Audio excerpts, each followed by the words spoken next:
أول حاجة une attitude posturale. Donc un chat qui présente une attitude posturale, corps incurvé. D'accord?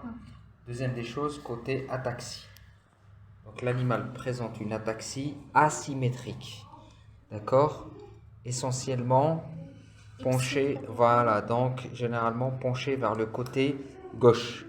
Incapacité motrice, ou ce qu'on appelle une infirmité motrice cérébrale. Infirmité motrice cérébrale, c'est-à-dire dans le sens où l'animal est incapable d'exécuter un mouvement volontaire. Deuxième des choses, ou plutôt troisième des choses, une raideur au niveau musculaire, associée à une extension importante de la musculature, donc des membres. Ce qui laisse suggérer également une atteinte extra-pyramidale, donc une sorte de raideur musculaire.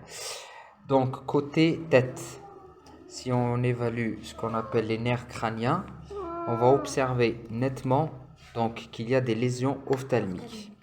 Donc œil droit. Donc il y a ce qu'on appelle une aréflexie, absence complètement du réflexe photomoteur au niveau de l'œil droit, associé également à une légère congestion et une légère exophtalmie au niveau de l'œil droit également. L'animal donc réagit avec son œil gauche qui répond très lentement au réflexe photomoteur. Donc là, on a une paralysie généralement palpébrale au niveau du côté droit et une paralysie de l'iris au niveau du côté droit, donc atteinte du nerf optique donc du côté droit suite au traumatisme. Possibilité de l'existence d'un hématome donc en arrière de l'orbite, d'accord? Un hématome de compression, une hémorragie interne au niveau de l'œil en arrière de l'orbite. Donc, l'animal présente également des signes, ce qu'on appelle de tête penchée ou ce qu'on appelle une asymétrie entre la position de la tête et de son corps, d'accord, une tête penchée, ce qui laisse suggérer également une atteinte vestibulaire centrale.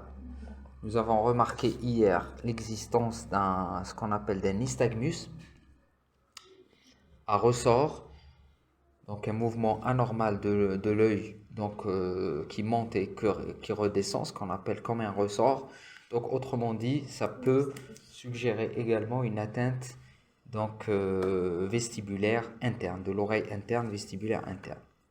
Donc on est sur la piste d'un traumatisme crânien, donc d'une lésion au niveau du cortex cérébral qui a donné une infirmité cérébrale motrice, une lésion au niveau de l'œil droit avec médriase plus ou moins fixe bilatérale, ce qui laisse suggérer la présence d'une hémorragie pontique, une hémorragie cérébrale, et d'une tête penchée, donc du côté droit, ce qui laisse suggérer la présence d'une atteinte vestibulaire secondaire.